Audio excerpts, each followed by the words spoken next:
Brandon here, and today we are going to be looking at some of the enhancements that have come to Google Meet and polls. And the reason that you have a crazy screenshot is that Google Meet does really weird things when you're trying to screen record and you're trying to broadcast a meeting. So I just did it in a series of still photographs, and so let's take a look. So here is me pointing down at the little triangle, square, and circle. That's where you click in order to get to polls. If you go to the next screen, when you click on that button down at the bottom, it'll actually come up with a list of options. The second one is polls.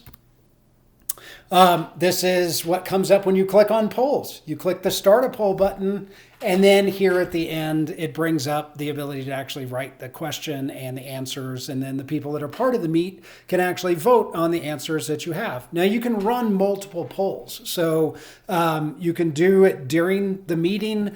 You can set it up immediately in advance. And then it's really easy for users just to click down on the activity button. That's that triangle, square, and circle, and bring up the polls. And if there are any live polls, they'll be able to actually go in and vote.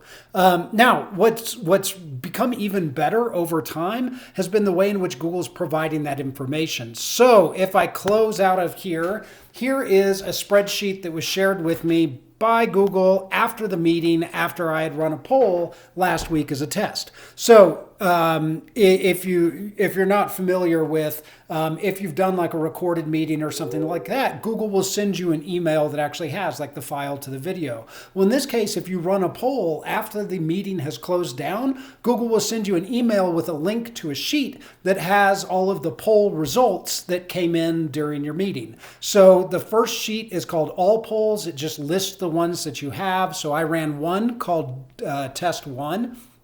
This was the name, Are Polls Live? And the question that I had was, the answer that I had to that was Test 1. So if I click into the polls, you'll actually see the question, Are Polls Live? It'll actually list out who voted, and then it will show the answer that they selected and the timestamp that they actually selected it.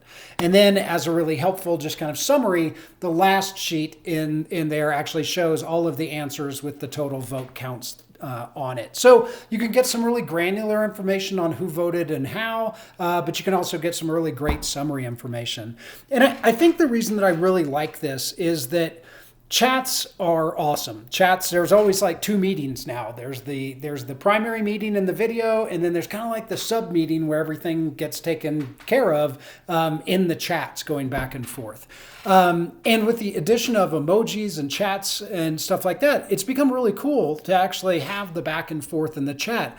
But sometimes you still want to be able to ask a really clear question and get really clear input. And I think polls is now kind of at that level where it's a tool that I think you can easily deploy during meetings. So in the coming videos, we'll actually look at some of the Q&A features and some other aspects that are being enhanced in Meet. But yeah, I thought this one was really cool, and it's just gotten better over time, and I hope you use it and enjoy it. All right, vote yes.